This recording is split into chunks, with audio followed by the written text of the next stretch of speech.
Welcome back to Game Time, everybody. I'm joined here with Owen, and once again, as promised, Sixth Man of the Year, Gavin. Woo! Welcome back, Gav. Welcome back. Thank you. Happy to be here, gentlemen. If you guys didn't watch last week's episode, Danica is currently in Florida working the PGA Tour. So that is awesome opportunity for her. We hope she is thriving, because I would love to be in Florida right now and not what's going on right now. She did say it was raining, though. Yes, but it's probably much warmer than it is here. Yes. Most certainly. Anywho, Yes. there are two very important leagues right now going on, playoff-wise, in sports. Last time we started with the NBA and moved to the NHL. We're going to do a little swapperoo here and kick it off with the NHL.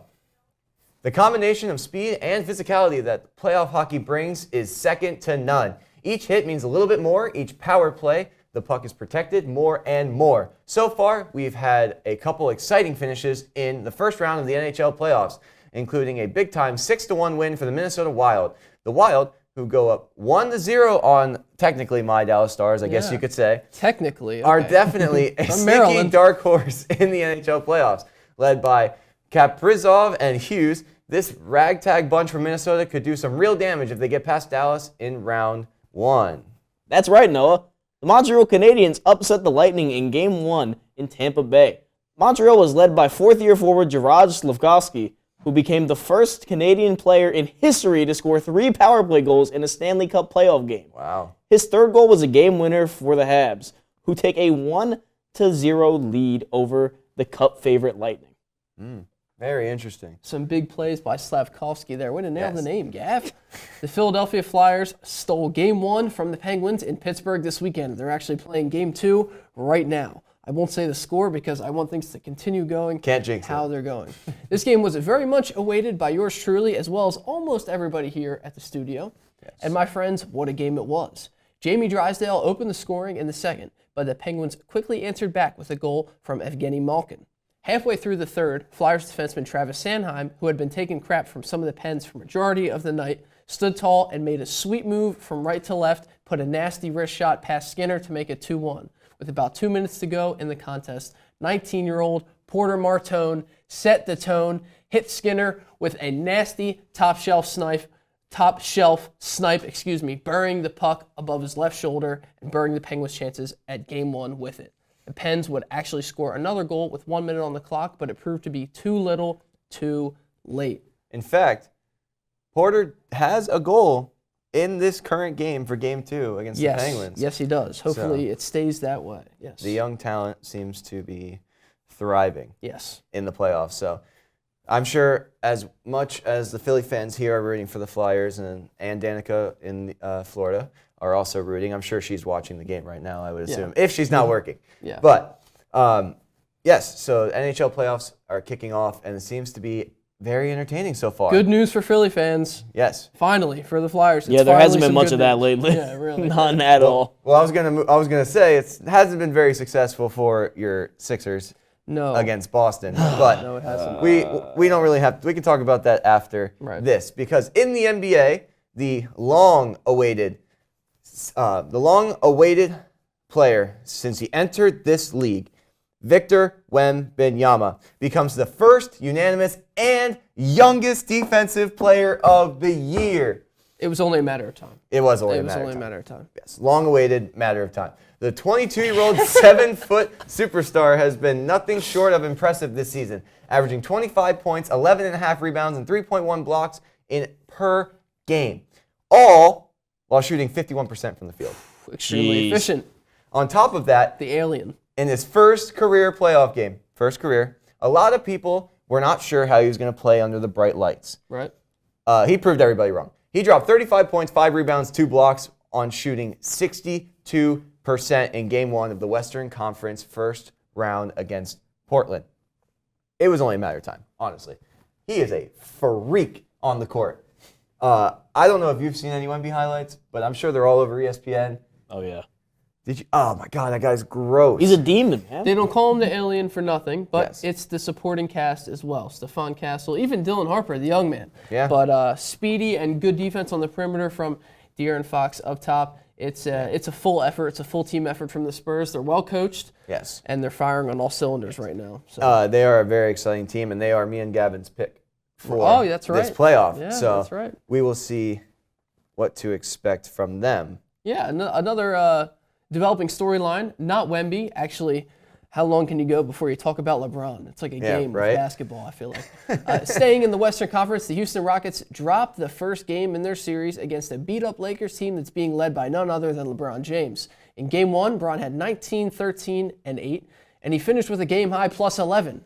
That plus-minus always matters, especially in the playoffs. Yes. Luke Kennard went 5 for 5 from deep and scored 27 points on the night, stepping up when the team needed him most. As for the Rockets, Kevin Durant is going to be a giant question mark for Game 2.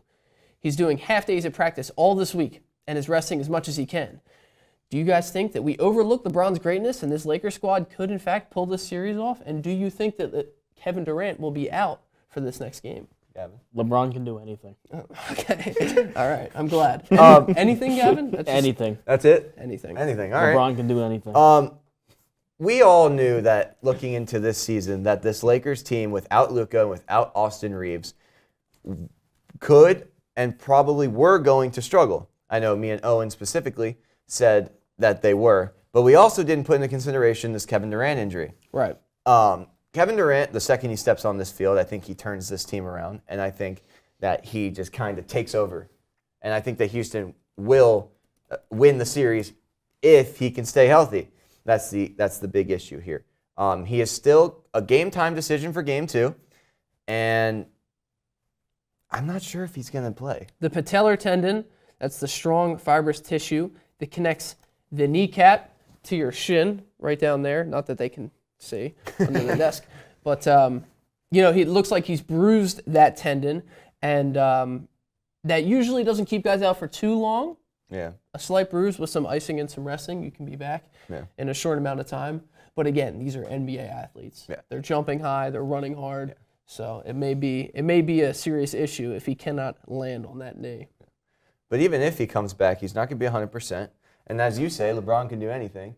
And we've specifically seen LeBron in playoff mode before, which means we're going to see it again, and we've already seen it once. So at what point does he kind of guide this team to victory? He wasn't even the highest scorer, but you said that plus-minus matters. Yeah, it does. So he's facilitating. That's what he does. He's facilitating. When Luka's on the floor, he's a score-first guard, obviously, but it wasn't always like that. He had to make his way in the EuroLeague, and he's been a pretty ridiculous passer since he was young. Yeah. So with Luka not there, LeBron has to take up those responsibilities. He's been able to do it his whole career. He's going to continue to do it. Do I honestly think that they can win this series? With Kevin Durant sidelined, absolutely. If he comes back and he's at 100%, it's 50-50, man. I don't want to bet against LeBron. I don't want to bet at all, obviously, but I don't want to bet against LeBron. do you think that the Lakers can pull this off, regardless of Kevin Durant's injury? Yeah. You know why? What's that, Gavin? LeBron! All right. I'm not one of them. I'm going with the Niners. Yes. So we will see how that turns out. Obviously, we can't talk about the NBA without talking about the Lakers. But Lakers. Yes. So we'll see how those playoffs go. Are there any games in specifically that stand out to you? Well, guys? I mean, I would just say for what's going on right now, tonight we got the Raptors and the Cavaliers, and right after that, the Hawks and the Knicks. Later on, the Timberwolves and the Nuggets. I really, really wanted Ant Edwards to do well and the Timberwolves to do well, but not the best game one in Denver. Let's see if they can get one back tonight. I am rooting for the Sixers, but once again, I probably have more hope in the Timberwolves beating the Nuggets tonight too, and the Sixers beating the Celtics. He's over there laughing at me. It's not looking good, man. It's not. Okay. This is a smile of pain. I'm not like gonna freak out or anything. I'm not. You know what I mean? It's expected. It's expected. That's a good way to put it. It's expected. Much like. We're just gonna root for the Flyers. Yeah. There you go. Yeah. We sacrificed every team Tatum for the did Flyers look really playoff good. run, man. Tatum did look real really quick good, before we segue into Gavin's favorite sport. I did want to note that the Detroit Pistons have dropped Game 1 at home. Yes. Against the Magic. Yes. We all thought, well, we were a little weary about how the Pistons were going to handle that game, and Cade did his job. That's about it. So. Tobias Harris is a bum. Thank you. Yes. That's pretty much sums it up, honestly. I mean, we got our dose of Tobias Harris in Philly, But now Detroit is getting their dose. And you're right about Cade, 39, 5-4 on the night, 10 of 11 at the line, but not enough help elsewhere. Jalen Duren did not do enough down low, had a really tough time down there. And honestly, the Magic just shot it really well. I mean, seemed like everything was going. It seemed like kind of all around they just played better basketball. So maybe it was getting the jitters out for game one. Maybe it was just a fluke. Who knows? I still think that Detroit can win this series. Yeah, But I mean, well, there is an upset watch after watching game one. Desmond Bane kind of underperformed for what a lot of Magic fans would have hoped. I saw that reaction on X, formerly known as Twitter. But I mean, I think everything else was going well for them. So we're gonna have to see if that continues. We'll see. And like we said, Sixers are probably gonna get swept. It's a lot of ifs, ands, and buts. I wouldn't even say that is probably. what I'd the say playoffs definitely. are about. I have no I'm confidence. still gonna root for him. I'm rooting for them, but I'm. It's been rough. Embiid with the surgeries. It's unlucky timing, but Horrible that kind of timing, stuff man. happens with him every year. So it's just being a fan. It's only a matter of time, right? It's just going through it. That's all it is. There is no happy ending for Sixers fans. Never. All you know is pain and suffering. You know who is happy, Gavin? Who? Most of the MLB teams because of... Oh, let me tell you why, actually. The Dodgers' star closer, Edwin Diaz, is scheduled to have surgery on his right elbow. Ooh. The expectation is that the reliever could miss around Loose 3 months bodies. due to his injury. The Dodgers, in response, have recalled left-hander Jake Ader from AAA. Will this matter for the Dodgers? I mean, he has a 10.50 ERA right now, but has 4 saves already. So, we'll see. I hate Edwin Diaz, so obviously I don't like seeing players get hurt. But You don't like the horn when he walks on the field? No, he used to be a Met. He was a Met. Yeah, and then he would probably blow a lead. Walk-up song or not, he was a Met. I hate him. Just like I hate Brandon Nimmo. All right, true. just a random stray. I think this injury probably won't affect the Dodgers that much. Probably not the Dodgers. Yeah, exactly. They have enough depth as it is to where this one injury probably won't bother them too much. However, we do see, and we have seen in the past, we saw last year, the Dodgers rotation was banged up like crazy. So, And they won the World Series. Isn't that so insane, right? We need a different salary cap. No cap. Yes, we do. But yeah, it's not gonna matter. It's the Dodgers at the end of the day. They're going to three-peat. Who's excited? Not me. Yay. But you want to share some... The Oakland A's More- are going to win the pennant. Oh, you think? Yeah, and then they're going to win the whole thing. Yeah. All right, whatever. Should we share some actual exciting news about a true closer? I think that'd be great, Noah. Why don't you go ahead and do that for us? The Padres have found themselves a stud on the mound. Mason Miller, through his first 30 batters, have done all of the following. Just wait. Oh, I'm waiting. In 30 batters, he has only thrown 31 balls. He struck out 23, which is 77% of the batters. Oh, my God. He has had the most strikeouts through 30 batters since around the 1900s. Has a high, in this 30 batter stretch, he had a higher average fastball velocity, 101.4, than OPS allowed Very interesting stat. at 101. That's disgusting. ESPN Noah. Yeah. And he has had a negative fib, which means he quite literally broke the math to calculate that, Okay. which is the reason it's negative. Negative. Fib. Wow. Okay. Listen, I have seen dominant I don't pitchers. even know what this stuff means. It's like it's like some really weird stat where it like basically accumulates how well batters hit against you, and it's negative. So that just says enough. But I've seen some dominant pitchers, but what Mason Miller is doing is out of this world. Currently, he is still dominating and has kept his 0 ERA and .35 WHIP, which is walks hits per innings, by the way, along with only 2 hits and 11.1 innings. That's insane. I'm just going to let that settle for a And second let it be because- known that they had this guy on Team USA in the World Baseball Classic, and he did not throw any pitches in a tied game in the 9th inning against, who was it? Venezuela? Yeah, Venezuela. Yeah, Venezuela. So, yeah. Well, this is what happens. We were mismanaged in the World Baseball Classic. Yeah, thanks a lot, Mark DeRozan. I don't think anybody doubts that. Mark But DeRozan? That's yeah, a- some electric stuff from Mason Miller, who was only 27. I thought he was a little bit younger than that. 27 years old from the Pittsburgh area. It is. This is just unbelievable that we're watching here. Watching history. Literally. If he can keep this up, he'll probably turn into one of the best closers of all time, if not the best closer. He is. Honestly, if he keeps this up, he could get a decent amount of Cy Young votes still. Relievers often don't get a lot of Cy Young votes. I know a few years ago, Emmanuel Clase was a Cy Young finalist. Yep. Mason Miller will definitely be in that conversation this season if he keeps up this dominant stretch. He'd be a winner, honestly.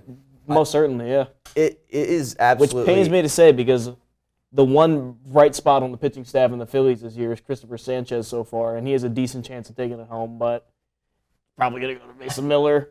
Yeah. Could also go to Paul Skeens again. Well, that determines on if he can get over that 5-run hump that he had at the beginning of the season. I'm pretty sure he's already over it. But I don't know, man. But this is some crazy stuff that we're seeing in the MLB, and I'm very excited to watch this guy dominate even more. yeah, well, and some more exciting news. There's more. There is more. Can you believe it? But wait, there's more. In some more exciting news, Mike Trout is currently in a battle with Father Time and winning. Trout has had his best start to a season in a while, and he's been putting up some great numbers. After some minor tweaks in his batting stance, Trout made some major changes to his offensive production, posting a .422 on-base percentage and a .980 OPS, as well as batting 16 runs in and matching 7 home runs, including 5 in a 4-game series against the Yankees. I love seeing this personally. As a baseball fan, I just love watching Mike Trout ball out. Yeah, Mike Trout healthy is healing the MLB for sure. Jersey's finest. Yes, for sure. Have you seen the adjustment he's made in his swing? It's very subtle. What? No, I don't know if I noticed. So when the pitcher's giving his delivery, he picks up his back foot, plants it, and then swings. A more exaggerated load. Yeah, exactly. So I can't remember the exact reason why he said he did it, but it's working. So superstitions die hard in baseball, I'll tell you that much. So if that little tweak is what it took for him to 1, stay healthy, and 2, hit the crap out of the baseball, he's in the AL West, but whatever, man. Mike Trout is a fan favorite across the league. So. Says he's been using the step back to lotus stance, which helps him generate more power and improve his swing mechanics.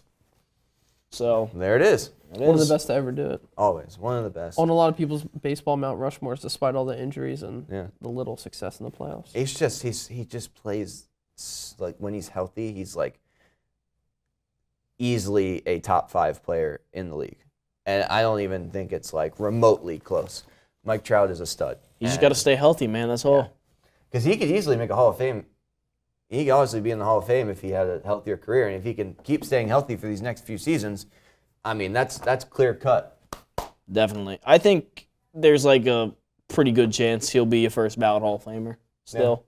Just because he's been that good when he is on the field. I can't disagree. He's a 3-time MVP winner. He's like an 11-time All-Star. Yeah. It's only a matter of time. There's a lot to consider. It's only a matter of time before he is in Cooperstown. Yeah, definitely. He will be at some point. It's just a matter of when. Yeah.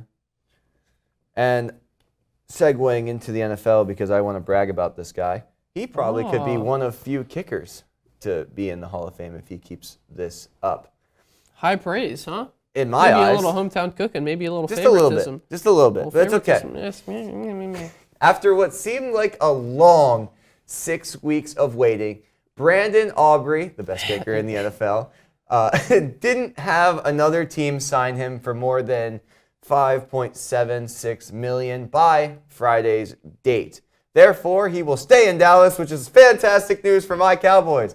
However, Jerry didn't wait long because only 3 days later, Brandon Aubrey was extended by Dallas, becoming the highest paid kicker in NFL history. 4 years, $28 million. Wow. $20 million guaranteed. Yeah. Much deserved, in my opinion. Well, I don't like to play against Brandon Aubrey because, well, we got to play him twice a year. And he's very, very good. He is accurate, but he can also kick it from deep. He's got the leg. The Notre Dame graduates, former soccer player as well. Yeah. So soccer players, they are athletic, and they do have a little bit different kicking mechanics, but he has all those muscles built up already, so the transition must have been pretty easy for him, obviously. Yeah. And, well, we got to play against him. Right now, dude, we need a kicker right now. How funny would that have been if Howie went in there and stole him? That would. Do you think he's worth the $7 million a year for a kicker? It's like It's only like slightly Sure, higher. It's only why like not? it's only like slightly higher than the Chiefs kicker, Butker. So Non-controversial kicker Harrison Butker. right. I mean, you said it yourself. He's probably the best kicker in the NFL. He's automatic. So Yeah. if you need to spend $7 million to get the best kicker in the NFL, to keep that automatic 3 points, extra point, do it. Jerry seems to have this kind of thing going on where he kind of finds a position that is really good and then just pays them the most money all time in that position. Just We wait, see he'll it do with something Dak. stupid We saw it with soon. Lamb for a little bit. We saw it with Parsons for a little bit. Tyler Smith had it for a little bit before Linderbaum got his in Vegas. So it just the money just keeps piling up and down this year. But I'm happy he's staying. He is one of few players, like one of few kickers, I think that people would genuinely buy their jersey for. Yeah. Because there was Justin Tucker before. Yeah, And man. now- I and now was there's going to possibly say, Brandon Aubrey, Brandon so- Aubrey he's got all the talent in the world. Now he has a bunch of money. Yeah. Let's see if he can, unlike Tucker, stay out of trouble. 'Cause That should be pretty easy. It's One- not as one would easy think, It's but- not as easy as you think, Gavin. Yeah. But Just saying. I think for a it's- decent human being, Yeah. it should be pretty easy. that's pretty easy to not do what Justin Tucker did. I would argue it's pretty easy to just go about your day and not do that. That's what I would say. Yeah. I don't really want to go to a place and do that. All right, let's move along. in some more serious NFL news, and some pretty good news for the NFC East, the Cincinnati Bengals have traded for Dexter Lawrence. That's right. The Giants, in return, will hold the 10th overall pick in the upcoming draft, which is this Thursday, April 23rd. We talked about Dexter Lawrence on the air a little bit with TML, but maybe we didn't really hit at it here. That relationship had completely fizzled out, so we were just waiting, sitting around waiting, looking at the phone, waiting for the notification, because it was a coming. Sure enough, the Bengals make the move. They now have a dominant defensive tackle for 3 or more years after they had recently extended him. How will this affect both the Giants and the Bengals in their futures? Affect, not effect. I said that wrong. Both the Giants and the Bengals. Two picks in the first. 2 that's picks in the very first early. round. Both very likely to grab both linebackers from Ohio State. So That we would will be see. hilarious. That would be something. Yeah. I don't know if they'll Yeah. get who's the one that's projected third? Not Sonny, the other one. Arvell Reeves. Yeah, it's Yeah, he's Arvell probably Reese. gonna go Well, third. he's more of an edge, but yeah. Yeah, but they'll probably get, if they land both of them, we're going to be in some problems in the NFC East. But I do think that they could definitely, because they still haven't signed, Bobby Okereke is still in free agency. So they yes, definitely could Okereke. pick up Sonny Styles at that 10th pick if he's still there. However, we will see. We did talk about Dexter Lawrence on TML. Me personally, I thought this was going to be a way to get more money because he want for a contract extension as like leverage toward the Giants. Clearly not. He wanted out of there. So I don't know why, because the Giants are rebuilding. But do you think that They're not going anywhere anytime fast. But they're still rebuilding. Do you think that Dexter Lawrence will benefit the Bengals defense, or how do we think that this whole thing will go down? I mean, they'll probably definitely improve them a little bit, but it's still the Bengals defense, so I don't have much confidence in them. Yeah, they usually Very get true. pummeled, bro. Yeah. And they Especially lost, in that division. It's brutal. And they lost Hendrickson. So that was their replacement, was an older D tackle instead. But yeah, we'll see. The Bengals defense has been subpar, to say the least, over the last few NFL seasons. So I'm glad they have some Putting it veteran. nicely. Yeah, they have some veteran life in that locker room now. So maybe that will change some things, but you never know. Yeah. We'll see. You never know. Now let's move on to the negative side of things in the NFC. Oh, The 49ers continue to spend a boatload of money this offseason, bringing back star left tackle Trent Williams. After all the contract drama, they finally agreed on a 2-year, $50 million contract. holy moly. What do you guys think about this? Where are they getting their money from? We can't get enough of this guy, Trent Williams, man. When he Yeah. was in Washington, I won't say the name of the team that he played for because it is forbidden now. But So no, you can't do that. they were not so good, but he was pretty good. Yeah. Trent Williams was very, very good there. In San Francisco, he has completely transformed into arguably the best tackle in the sport. Yep. and now he's going to get paid like it. So we're going to see what that looks like. I know what a high-paid tackle looks like. I know what a high-paying GM looks like because I'm a Philly fan. Yeah. So this is not new territory for me, but I do not like seeing Trent Williams still in the NFL because that just means it's that much more difficult to get to the quarterback there. Yeah. He's not like Jason Peters, who was just not good at the end of his career for a long time, for those last couple of years. In fact, this guy kind of ages like a fine wine. He's still doing it. Yeah. Some would say that with obviously the drama that led up to it and the more recent dirty plays he's done since he's gotten older just to try and get an extra chip block or just to stop a guy from getting in. Not the cleanest guy. No, but it is very scary because he is probably the best left tackle in the NFL. And bringing him back, especially the 49ers, who have loaded their roster up, by the way. By a lot of more athletic. It's just he doesn't lock in sometimes. It's scary. We've talked about on TML how the 49ers are looking really scary and they might win their division. Dude, what if they get hurt again because they're next to electromagnetic field that sucks all the cells out of their players? Did you guys know they play next to electromagnetic field? Did you guys know that? They play next to they play next to something. I don't know what it is, some kind of plant, but all the cells in the players' bodies, they switch up and then they start getting sucked out of their bodies. They spontaneously combust. There's like magnets in the air.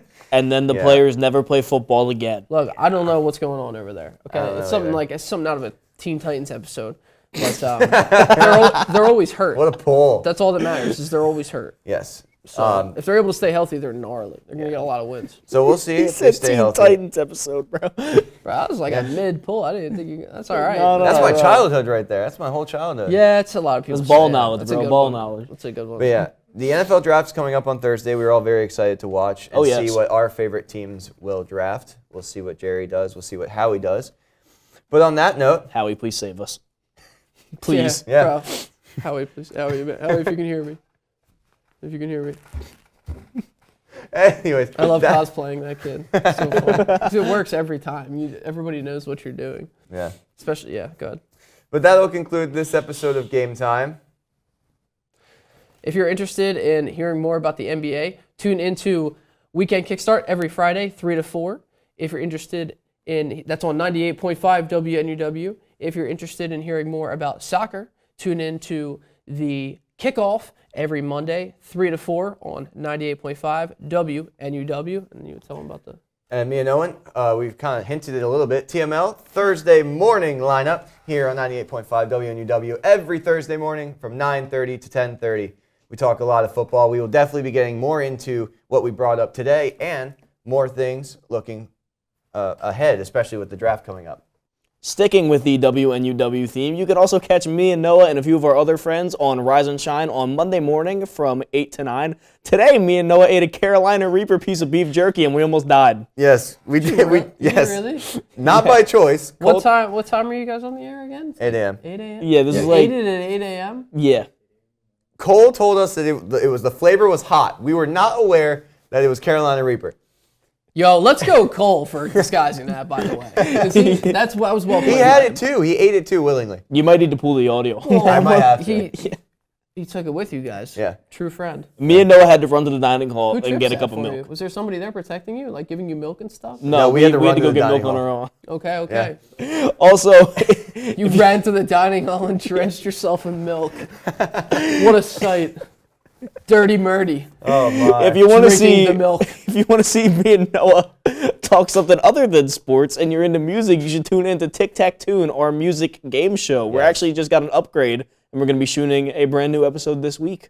Tomorrow, actually. Couple episodes. A lot of episodes this upcoming week. So stay tuned for that. Stay tuned for our shows. Stay Tic Tac tuned. Yes. And now to wrap it up this week. Goodness me. Have a good one, guys.